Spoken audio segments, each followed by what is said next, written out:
noite, que a paz seja convosco. Nós estamos começando aqui diretamente da Igreja do Evangelho Quadrangular, mais um culto, onde nós vamos estar aqui trazendo para você aqui um recado de Deus, com certeza que vai abençoar a sua vida.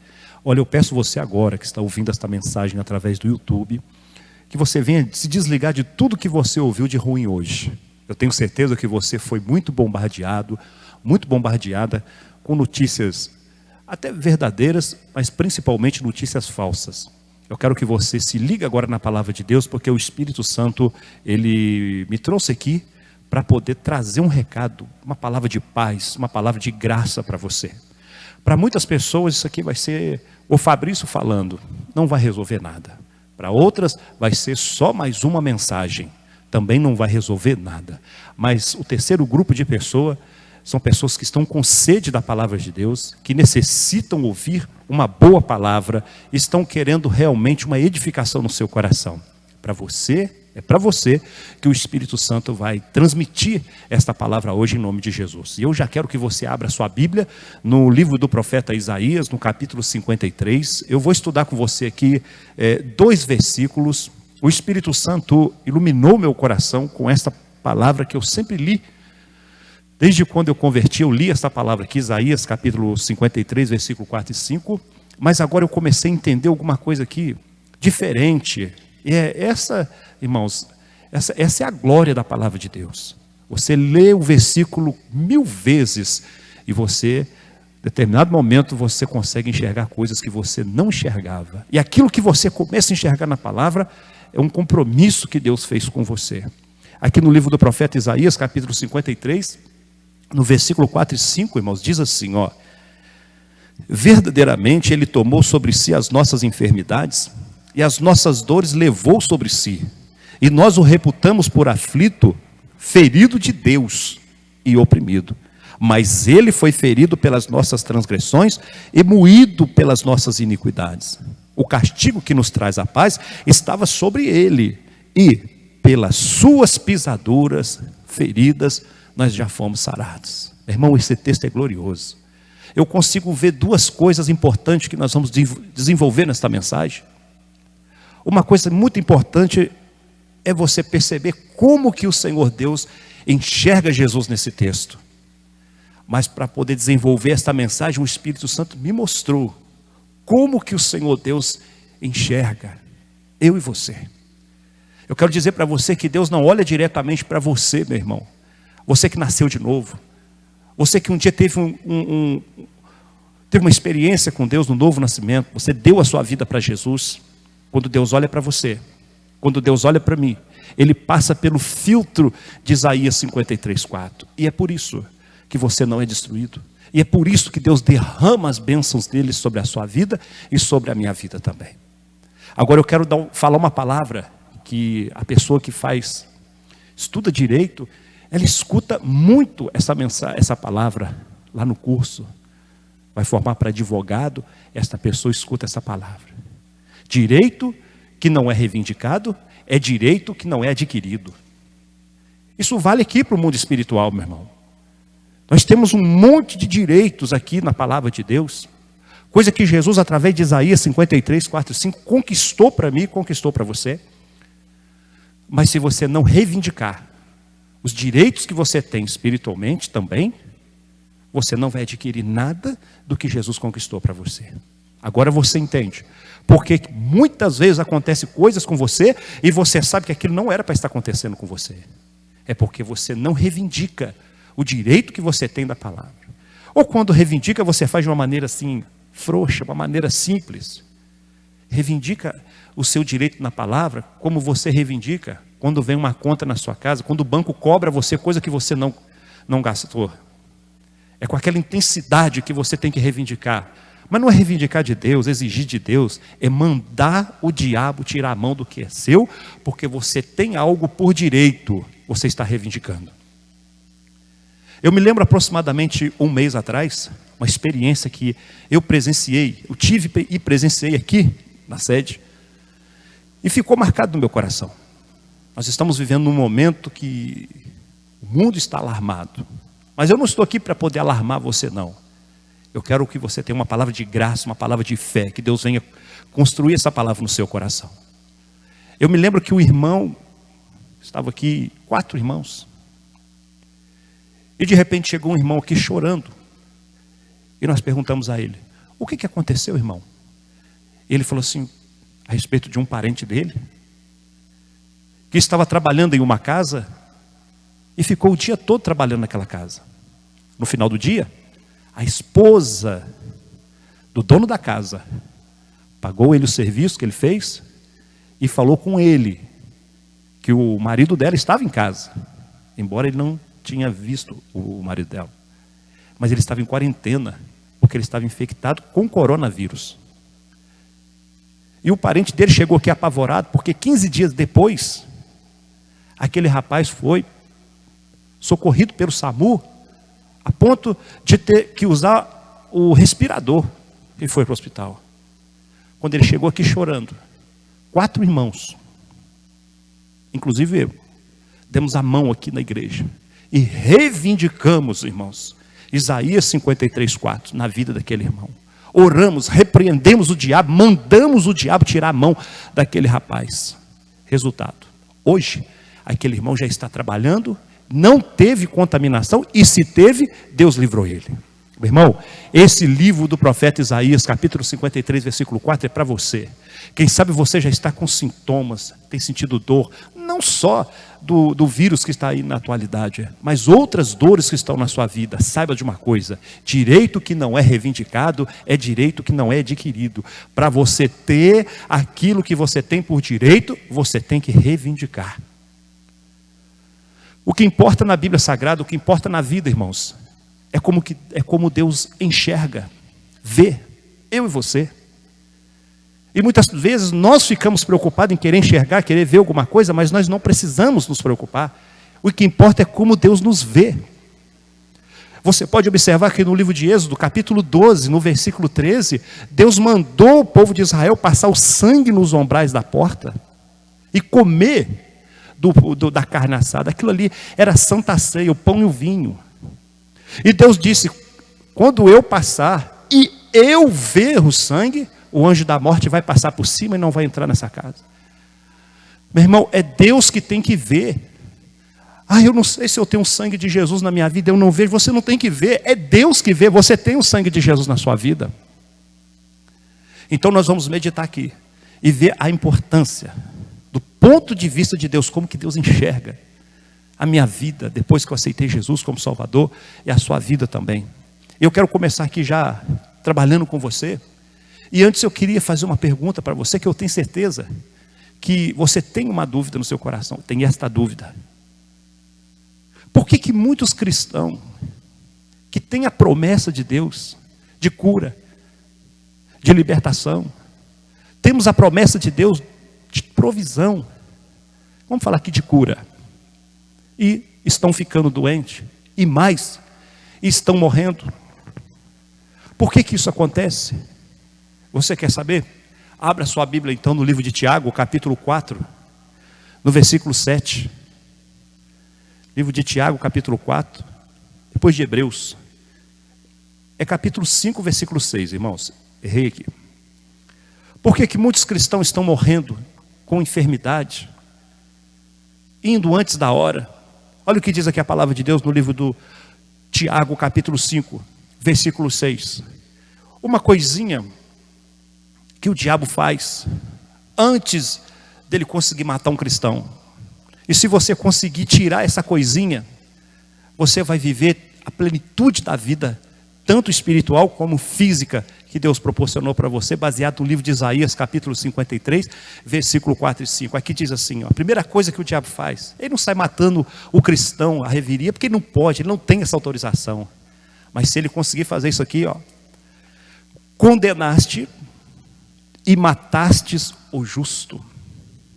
O que o diabo faz? Aliás, quem que mata, rouba e destrói? O diabo. João 10,10 fala isso. Ele condena primeiro para depois matar. Se o diabo conseguir condenar você, porque hoje você teve um pensamento que não deveria pensar, Porque você hoje sentiu alguma coisa na sua carne que você sabe que é errado, e você deu corda para aquilo ali, agora o diabo vem e fala com você, você nem salvo é. Você não tem nem salvação, porque se você fosse salvo, você não ia sentir isso. Se você fosse salvo, você não ia pensar aquilo, meu irmão, isso é condenação. Isso não é da parte de Deus, você não vê hora nenhuma nesse texto citando aqui o nome de Deus. Quem condena você é o diabo, quem mata, rouba e destrói é o diabo.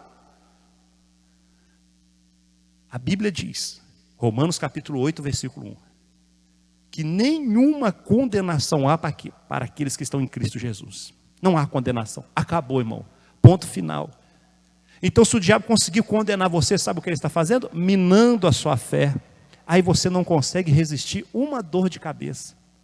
Aí você não consegue resistir nenhum mal na sua vida. Resultado, ele vai conseguir matar você. Agora, por que o diabo consegue matar o cristão? Nós não temos autoridade no nome de Jesus, irmãos? Temos. Olha o que diz a palavra de Deus, o versículo continua dizendo, condenastes e mataste o justo. E ele, o justo, o salvo, aquele que aceitou Jesus, olha, não vos resistiu. O que é resistir, irmão? É reivindicar.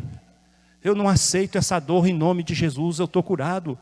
Mesmo que você esteja com a sua consciência pesada, o diabo está te bombardeando, você tem que crer na fé, na palavra. Eu sou a justiça de Deus em Cristo, eu sou nova criatura, eu nasci de novo, eu não ando pelo que eu vejo, eu não ando pelo que eu sinto, eu não ando pelo que me falam, eu ando pela fé, eu sou salvo, demônio, tu tem que sair, eu te resisto. Ele vai insistir com a dor, ele vai falar que você vai morrer, você vai ficar firme na palavra, mas não é isso que acontece.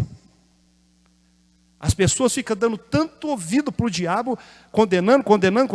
Quando vem o mal, como está acontecendo aí, os cristãos não têm força para orar. Irmão, você é nova criatura. O seu corpo físico não é. A sua mente não é, mas o seu espírito é. E através do seu espírito você controla a sua mente e você controla o seu corpo. Voltando aqui, irmãos, para o livro de Isaías, capítulo 53, versículo 4. Irmãos, quando eu li esse texto aqui, o que me chamou a atenção? Muita coisa que me chamou a atenção. Mas eu quero que você veja a primeira parte do versículo que diz assim, verdadeiramente, Ele tomou sobre si as nossas enfermidades. Essa palavra verdadeiramente, irmãos, não está aqui à toa. Essa palavra significa literalmente, realmente, Ele tomou sobre si as nossas enfermidades. Quer dizer, se você agora está com câncer, naquele dia que Jesus foi pendurado na cruz, Ele sentiu o seu câncer no corpo dele. Teve um câncer naquele momento. Se o seu problema for no coração, Jesus na cruz do Calvário, Ele sentiu o seu problema de coração. Enquanto Ele estava ali agonizando, Ele estava sentindo. E sabe o que sentiu um problema de coração? Na cruz. Se você tem um problema nos seus rins, pedra na vesícula, problema no estômago, se você tem qualquer outro tipo de problema, você tem que saber de uma coisa, verdadeiramente, quer dizer, qualquer doença que já existiu, que existe e que vai existir, Jesus já levou. Verdadeiramente, quer dizer, todas as doenças, Jesus já levou na cruz do Calvário, inclusive esse vírus que está assolando todo mundo. E tem mais. Verdadeiramente Ele tomou sobre si. Eu quero destacar para você aqui, que enquanto eu lia, o que me chamou a atenção aqui foi o seguinte. 3 vezes, eu vou ler para você, vou alterar minha voz para você identificar. 3 vezes, você encontra uma referência feita a Jesus com letra minúscula. Vamos ler? Vamos ver então. Verdadeiramente Ele tomou sobre si as nossas enfermidades, e as nossas dores levou sobre si. E nós o reputamos por aflito, ferido de Deus e oprimido. Mas Ele foi ferido pelas nossas transgressões e moído pelas nossas iniquidades. O castigo que nos traz a paz estava sobre Ele, e pelas suas feridas nós fomos sarados. Irmãos, eu fiquei pensando, meu Deus, essa referência está fazendo referência a Jesus. Por que está com letra minúscula? Aí o Espírito Santo falou no meu coração, é o modo como eu vejo o meu filho nessas condições de Isaías 53:4. Ele não está aqui como Deus, Ele está aqui como homem. Meu irmão, Jesus foi na cruz como um homem, por isso que Deus está dizendo aqui, que se referiu a Ele em letra minúscula. Isso concorda com Filipenses, capítulo 2, versículo 7, que diz assim, ó, a palavra de Deus. Filipenses, capítulo 2, versículo 7, diz assim, ó: mas aniquilou a si mesmo, tomando a forma de servo, fazendo-se semelhante aos homens. Aniquilou-se a si mesmo. E achando na forma de homem, humilhou-se a si mesmo, sendo obediente até a morte e morte de cruz. Quando o Senhor Jesus aniquilou-se? Quando ele se tornou homem. Quando ele se tornou ser humano. Irmãos, por que Jesus veio como homem? Por que Deus olhou em Jesus como um homem? Isaías 53, 4 e 5. A resposta está no livro de Hebreus, capítulo 4, versículo 15. E eu quero mostrar a você aqui. Hebreus capítulo 4, versículo 15. Diz assim, ó: porque não temos um sumo sacerdote que não possa compadecer-se das nossas fraquezas, porém um que como nós, em tudo foi tentado, mas sem pecado. Porém um que como nós, em tudo foi tentado, mas sem pecado. Para você entender mais esta palavra, Jesus como homem e como nós foi tentado, mas sem pecado, eu vou contar para você uma experiência que eu tive com Deus um dia.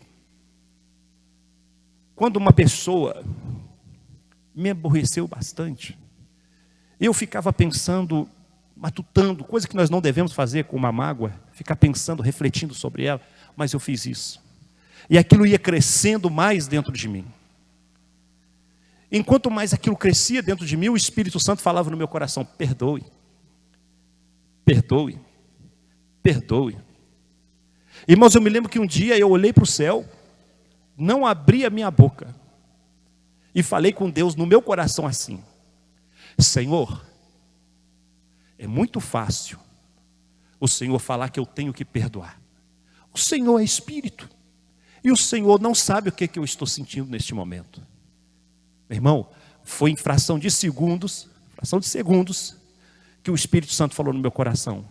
Foi por isso que eu fui no mundo, aí na terra, como homem, para sentir o que toda a humanidade sente, exceto o pecado, para poder perdoar, inclusive você. Naquele mesmo instante, eu fechei a minha boca. Por que ele veio como homem? Porque ele precisou sentir tudo o que eu e você sente. Agora tem outra palavra aqui. Porque não temos um sumo sacerdote que não possa compadecer-se das nossas fraquezas. Pega essa palavra aí. Quais são as nossas fraquezas, irmãos? O que nós temos que é fraco? Para você entender isso, abra sua Bíblia em Mateus capítulo 26, versículo 41. Livro de Evangelho de Mateus, capítulo 26, no versículo 41. Olha o que diz aqui a palavra de Deus. Mateus 26, 41 diz assim, ó: vigiai e orai, para que não entreis em tentações. Na verdade, o espírito está pronto, mas a carne é fraca. Essa parte aqui, vigiai e orai, para que não entreis em tentação, na NVI, Nova Tradução Internacional, diz assim, eu prefiro aqui ficar com a versão nova NVI, que diz assim, ó: vigiai e orai, para que não caia em tentações. Na verdade, o espírito está pronto, mas a carne é fraca. A carne é fraca. No contexto da carne é fraca, o Espírito Santo fala de cair em tentações. Tentações é quando você tem a possibilidade de querer aquilo que não é certo.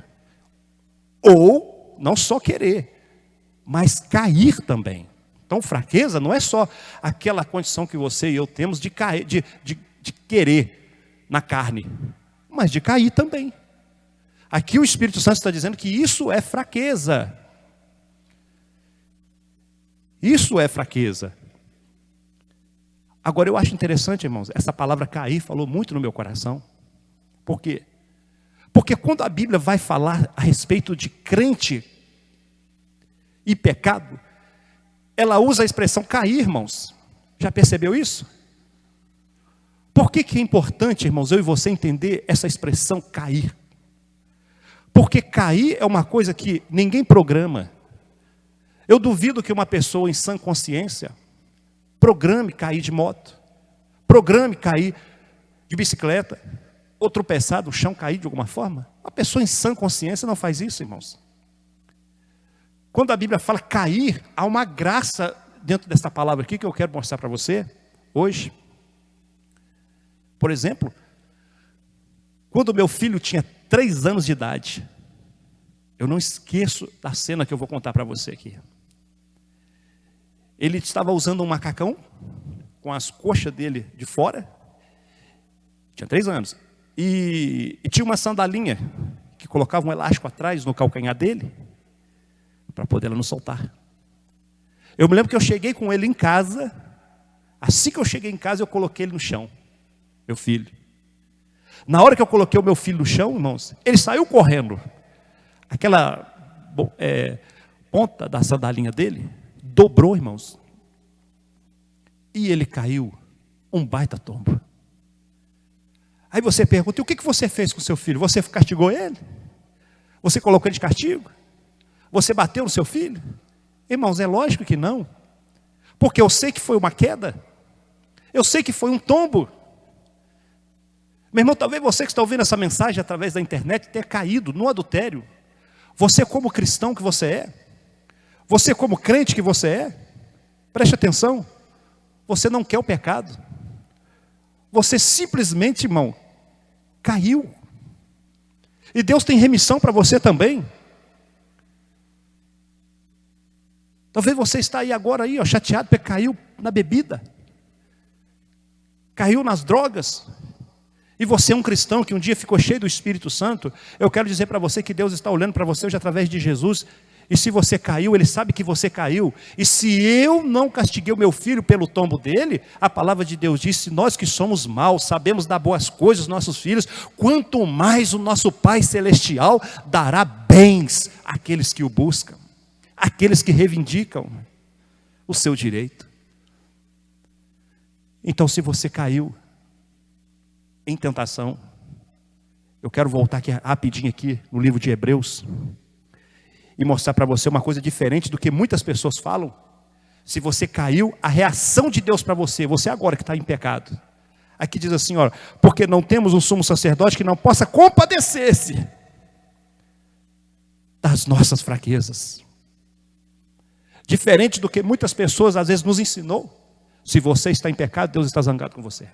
Se você está em pecado, Deus não quer nada com você. Meu irmão, não é isso que Deus está falando.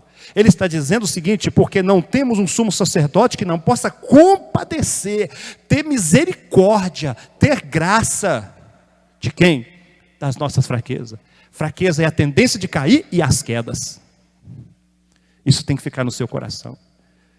Agora eu quero voltar no livro do profeta Isaías, capítulo 53, versículo 4, e mostrar mais uma coisa para você. Livro do profeta Isaías, capítulo 53, versículo 4 e 5. Quero mostrar mais uma coisa aqui para você.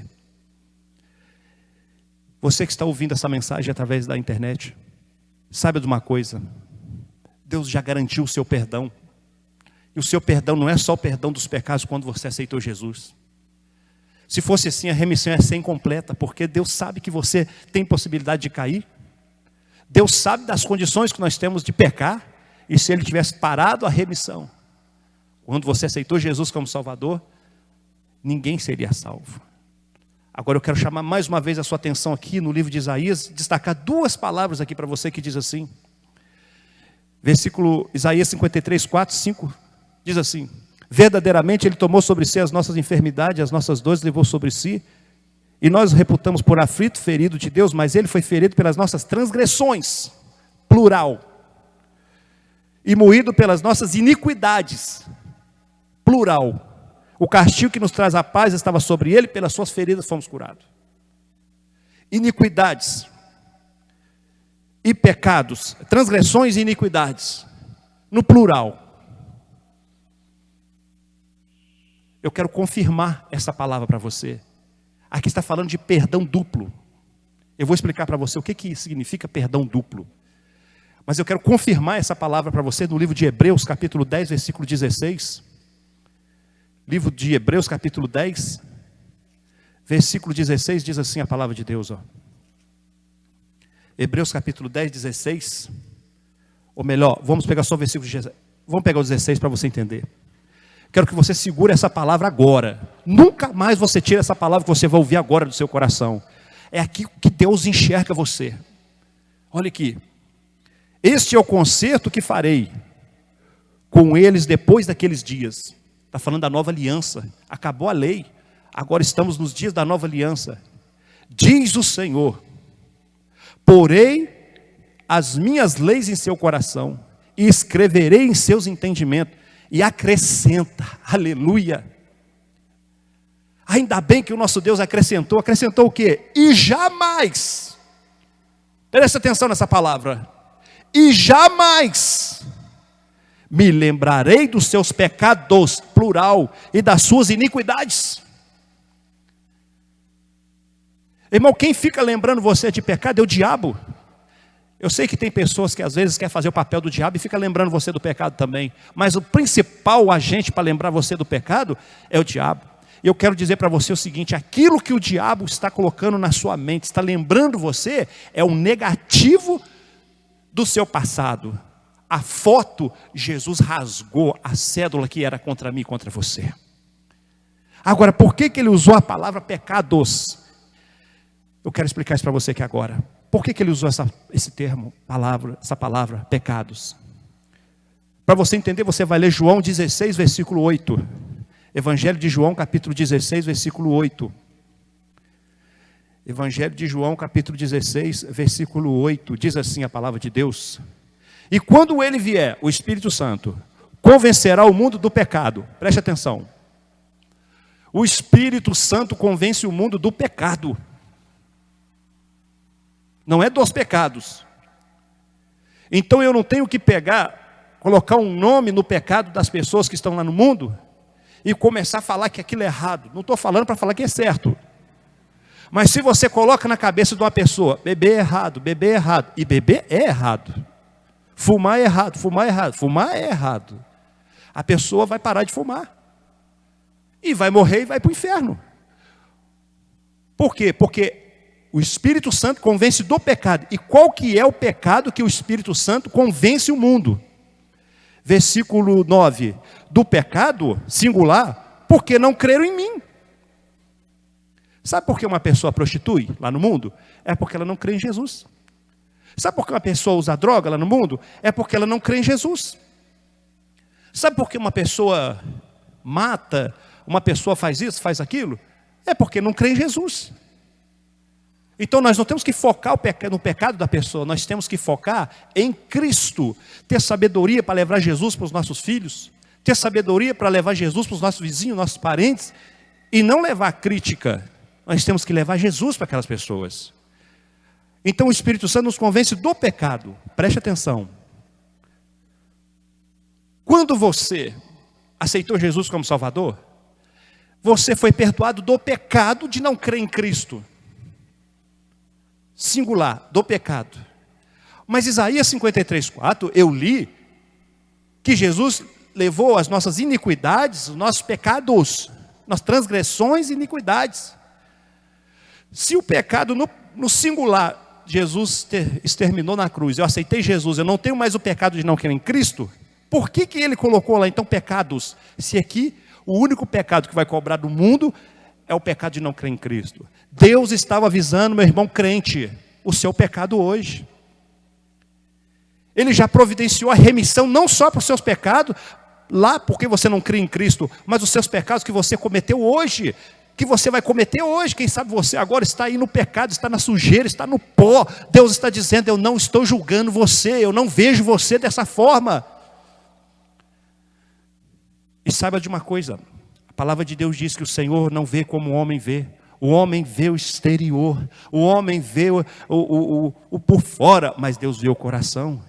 Quando você aceitou Jesus como Salvador, o foco de Deus agora passa em Isaías 53:4, visando o seu coração, que foi nascido de novo.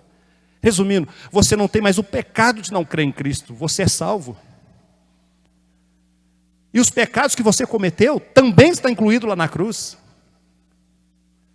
Mesmo esse pecado, meu irmão, que você cometeu hoje, já está incluído no pacote da redenção. Deus não só perdoou você do dia que você aceitou Jesus, de todo o tempo que você vai viver aqui na terra, a remissão foi completa, o sangue de Jesus abrange tudo na sua vida. Deus não vê você em pecado, Deus vê você justo em Cristo, Deus vê você nele, em Cristo. E se você está ouvindo essa mensagem, me ouviu dizer que Deus não julga você mais, você que é cristão, já julgou você em Cristo. Isaías 53:4 é um julgamento. Deus está punindo Jesus. Jesus não precisava de ir na cruz por ele. Deus está punindo Jesus ali literalmente, por mim e por você. E você agora vai falar assim: ah, então quer dizer que os meus pecados já estão perdoados? Deus não me vê em pecado? E se você esfrega sua mão uma na outra e fala assim: então eu posso pecar? Quero ler para você 1 João 3,9. Se você despertou esse pensamento, essa palavra aqui é para você. Primeiro livro de João, capítulo 3, versículo 9. Diz assim, ó: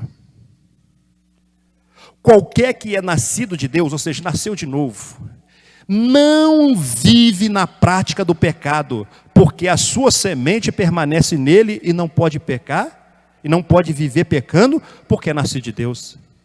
A versão amplificada diz assim: aquele que é nascido de Deus não peca deliberadamente. Irmãos, Deus não está dizendo que você não peca, mas Ele está dizendo que você não peca deliberadamente. Ou seja, a diferença de uma pessoa que nasceu de novo, que é salvo, para uma pessoa que não nasceu de novo, está exatamente no que diz respeito a pecar ou não. A pessoa que não aceitou Jesus peca? Peca.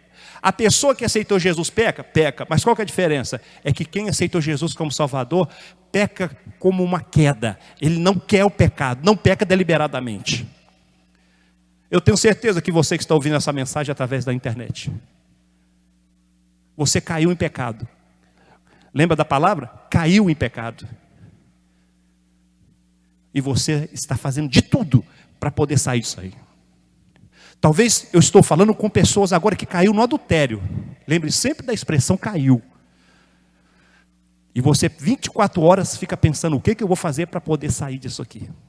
Ou você caiu em outros pecados. Lembre-se, Deus sabe que você caiu. Você não deixou de ser filho de Deus por causa disso. Deus não deixou de amar você por causa disso.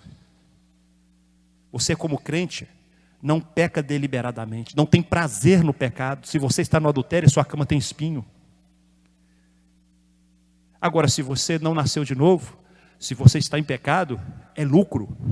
Você se sente lucrado. Eu consegui roubar, eu consegui um dinheiro desonesto, eu consegui mais mulheres, eu consegui mais prostituição. Você não é salvo.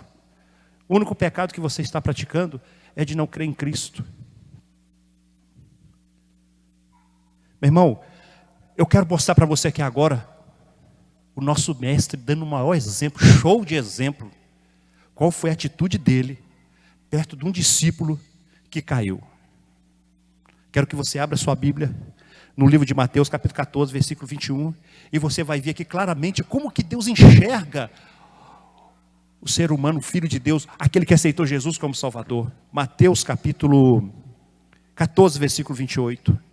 Evangelho de Mateus, capítulo 14, versículo 28.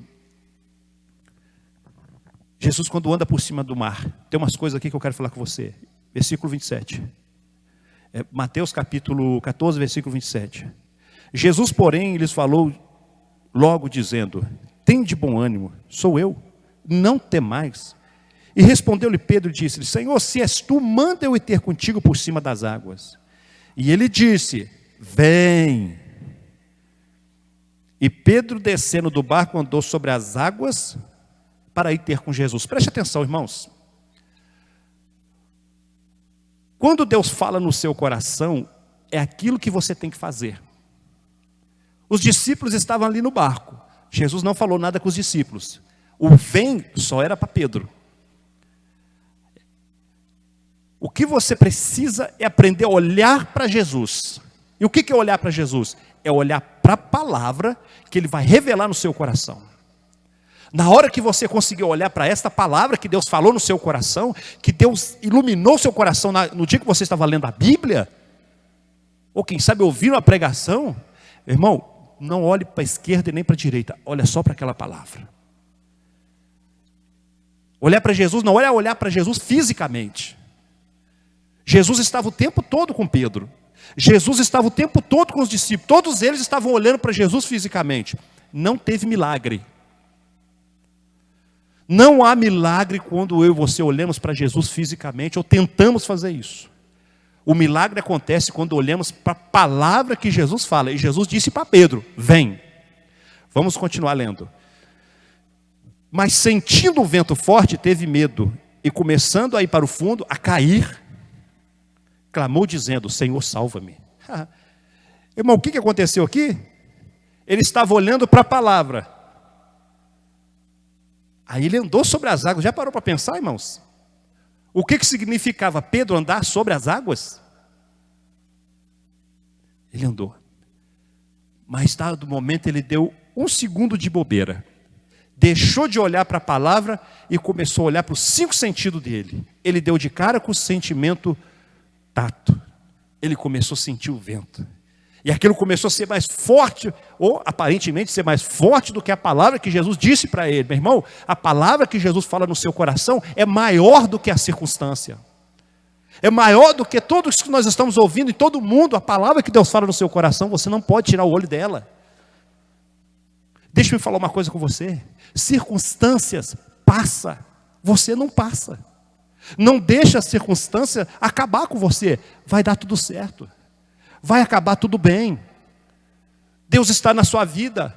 Ele tem te dado promessas. Ele tem te dado a palavra. Mas você tem que agarrar essa promessa. Você tem que segurar nessa palavra para você andar no sobrenatural. Aí o que aconteceu com Pedro? Depois que ele olhou para ele e começou a observar os 5 sentidos, teve medo. Você olhando os 5 sentidos, você sente a febre. O que vem? O medo. A fé vai embora. Você sente pavor, você sente pânico. E eu quero dizer para você uma coisa, irmão: sentir medo é pecado. Achamos que ter medo é uma coisa saudável. Não, se você tem medo é porque você tirou o foco de Jesus. Se você caiu na prostituição é porque você tirou o foco de Jesus. Se você caiu no adultério é porque você tirou o foco de Jesus, da palavra que Ele tem falado no seu coração. E por causa que ele tirou o olho dele de Jesus, ele teve medo. Resultado, começou a afundar. Começou a cair. Talvez você que está ouvindo essa mensagem caiu. E sabe por que você caiu? Porque você tirou o seu foco de Jesus. A palavra de Deus, ela diz no livro de 1 Coríntios 10, versículo 12. Aquele que cuida está de pé, olhe, que não caia. Quando você olha para Jesus, você não cai. Mas se você cair, você vai saber que Jesus não está te condenando. Você caiu.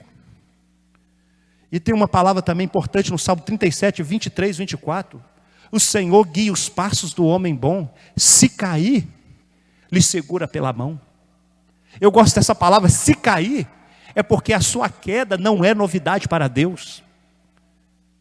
Se você caiu, saiba de uma coisa: o Senhor está te segurando pela mão. Ele não está colocando o pé na sua cabeça e falando: agora você vai morrer porque você caiu, não creu em mim. Não. Olha o que aconteceu aqui. Quando ele caiu, ele clamou dizendo: salva-me, Senhor, Senhor, salva-me. O que Jesus fez? E logo, aleluia, e logo Jesus estendeu a mão, segurou e disse: homem de pequena fé, por que duvidar? Eu quero conjecturar aqui uma coisa. Quando Pedro estava afundando, eu imagino que uma pessoa, quando vai afogando, Pedro ficou desesperado, a ponto de ele clamar por Jesus. Eu imagino que enquanto Pedro estava lá se debatendo dentro da água, se debatia para lá, se debatia para cá, sabe como que funciona quando a pessoa está afogando? Jesus não fez nada. Pergunte a um salva-vidas profissional, um bombeiro, se ele salva uma pessoa que está ali se debatendo. Não. Às vezes, por segurança do bombeiro e da pessoa que está afogando, ele tem que, de uma maneira assim bem técnica, desmaiar aquela pessoa, porque senão não vai conseguir salvar aquela pessoa, de tanto que ela está se debatendo. A lição aqui é o seguinte, irmãos: enquanto você ficar se debatendo, eu pequei, eu fiz tudo errado, para mim não tem jeito, Senhor, não sei, não, o Senhor não vai fazer nada por você. Na hora que Pedro parou de debater, parou de se esforçar, e segurou na mão do Senhor Jesus. Imagina que Jesus, para dar a mão para Pedro, Jesus não olha para Pedro diretamente, Jesus olha para a mão dele, aquelas mesmas mãos que foram colocadas na cruz do Calvário, Isaías 53:4, que os cravos atravessaram. Quando Jesus olhou para Pedro, quando Deus olhou para Pedro, Deus não olhou para as falhas de Pedro, Deus olhou para a mão de Jesus, Jesus olhou para a mão dele, e a mão dele que está cheia de graça. Meu irmão, quando você parar de se debater, parar de se esforçar, parar de querer fazer coisas boas para Deus, parar de querer fazer isso, fazer aquilo, fazer por onde, e começar a deixar Deus olhar para você com aquela mão de graça, que Ele foi lá na cruz, que colocou aquele cravo na mão dele, por mim e por você, você vai começar a sair desse abismo que você caiu. É assim que Deus olha para mim e para você, através do filtro de Isaías 53:4, através da mão de Jesus, através da graça de Deus. E aconteceu o seguinte: Jesus salvou Pedro, Jesus quer salvar você, Jesus quer tirar você de tudo que você está passando. Eu quero, já encerrando aqui, voltar um pouquinho mais em Isaías 53:4, que tem mais uma coisa que eu não posso deixar de falar aqui, a respeito de como Deus enxerga a minha vida e a sua. Vamos ler o texto. Verdadeiramente Ele, uma vez, Ele tomou sobre si as nossas enfermidades, e nós o reputamos por aflito, ferido de Deus e oprimido. Mas Ele foi ferido pelas nossas transgressões e moído pelas nossas iniquidades. O castigo que estava sobre Ele, o castigo que nos traz a paz estava sobre Ele, e pelas suas pisaduras fomos sarados. Como eu comentei aqui no início da mensagem, 3 vezes em referência a Jesus em letra minúscula. O que significa essas 3 vezes, irmãos? Referindo-se a Jesus. 3 aqui significa as 3 pontas da cruz. Aí você fala assim, mas irmão Fabrício, a cruz não tem 4 pontas? Bem observado. 3, aqui fala essas 3 vezes que cita Jesus aqui, fala de algo que Ele fez. Verdadeiramente Ele tomou sobre si as nossas enfermidade. E diz aqui, ferido de Deus e oprimido, mas Ele foi ferido pelas nossas transgressões, perdão de pecado. O castigo que nos traz a paz estava sobre Ele. Pelas suas feridas fomos sarados. Cura divina. Essas 3 coisas falam de algo que Ele fez por nós na cruz. Os 3 Ele é as 3 pontas da cruz. E aonde que está a 4ª ponta da cruz? Romanos capítulo 6, versículo 6. Eu e você fomos crucificados com Cristo. Aleluia! Então quando Deus olha para Isaías 53:4, Ele vê a cena, Jesus crucificado e você crucificado com Ele. A cruz só tem 4 pontas porque você está lá crucificado com Ele. Deus não vê o seu pecado, meu irmão. Deus não vê as suas falhas, você sempre vai ter falha. Mas lembre-se sempre, você não vai querer as falhas, você vai sempre lutar contra aquelas falhas. E se você caiu em pecado e está triste, quem sabe agora você está chorando, lembre-se de uma coisa, a palavra de Deus diz que a tristeza, segundo Deus, produz o arrependimento, mudança de mente. Arrependimento não é choro, arrependimento não é emoção, arrependimento é mudança de mente. Começa a mudar a sua mente agora, cristão, e começa a entender como que Deus enxerga você, passando o olho dele através da cruz, através da mão de Jesus furada, e você vai ver muita coisa boa na sua vida. É assim que Deus olha para mim, é assim que Deus olha para você. Eu vou finalizar contando uma história e vou fazer uma oração por você, para você entender como que Deus enxerga você mais um pouquinho. Conta uma história que um homem, um grande pintor, saiu nas ruas de Nova York com o propósito de pintar gente. Ele passando por um lugar muito pobre, viu um mendigo enrolado na coberta, maltrapilho, sujo. Ele falou: moço, eu posso fazer uma pintura sua? O mendigo assustado disse: pode, não há problema. E assim aquele pintor colocou aquele quadro na frente dele e começou a desenhar, a pintar aquele mendigo. Quando ele acabou de pintar, no final, ele mostrou para aquele mendigo ele. O mendigo ficou bravo. O mendigo não aceitou aquilo. Ele falou assim: não, eu não aceito isso. Falei: moço, por que você não aceita? Isso não sou eu. Como não é você? Você me pintou com um terno bonito e olha minhas roupas? Você me pintou com um sapato bonito e olha o que eu tenho. Eu não tenho nem dente na boca, você colocou o dente. Olha o meu cabelo, como é que estava tudo mal arrumado, e você me colocou, aí eu tenho um cabelo bonito? Moço, mas é assim que eu enxergo você. Meu irmão, não importa o que você tem agora exteriormente, talvez você está bombardeado por causa do pecado, mas é porque você não sabia que o Senhor Deus não está te condenando. Quando o filho pródigo voltou para a casa do pai, ele só voltou porque ele pensou na misericórdia do pai e não na possibilidade do pai punir ele. Quando você começar a pensar na graça, na misericórdia, no favor que Deus tem por você, através de Isaías 53:4, que diz: verdadeiramente Ele tomou sobre si as nossas enfermidades, as nossas dores, as nossas transgressões, o castigo que nos traz a paz estava sobre Ele, e pelas suas feridas fomos sarados. Direito que não é reivindicado, é direito que não é adquirido. Eu quero orar com você agora. Talvez você esteja com outras doenças, não só com essa do foco do momento. Talvez esteja também. Quem sabe você está ouvindo essa mensagem no hospital. Saiba de uma coisa: Jesus já levou as suas enfermidades, é direito seu. Se você deu a sua vida para Jesus, saiba de uma coisa: é direito seu. Vamos orar comigo então agora? Se você puder, eu convido você até para fechar os seus olhos. Se você puder, coloque a sua mão aonde está a enfermidade, e eu vou orar agora. Nós vamos reivindicar juntos. Nós vamos agora reivindicar o direito da cura, porque Deus olha você, olha a mim, através da palavra. Vamos orar? Senhor Deus e Pai, nessa hora, Senhor meu Deus, eu preguei a sua palavra. Eu preguei o teu evangelho, Senhor meu Deus. Eu mostrei para essas pessoas, Senhor, como que o Senhor enxerga essas pessoas. Pai, essas pessoas como Pedro, elas têm olhado para si mesmas. E elas têm visto as falhas dela, Senhor meu Deus. Têm visto as incapacidades dela, as fraquezas dela, Senhor. Isso tem deixado ela cair lá no pó. Mas agora ela estende os olhos para o céu. Como a tua palavra diz: elevo os meus olhos para o monte, de onde me virá o socorro? Enquanto o salmista olhava para o monte, ele clamava: de onde me virá o socorro? Mas quando ele tirou os olhos do monte e colocou os olhos no céu, no Senhor, na palavra, ele disse: o meu socorro vem do Senhor que criou os céus e a terra. Pai, em nome de Jesus, eu agora me dirijo a esta enfermidade.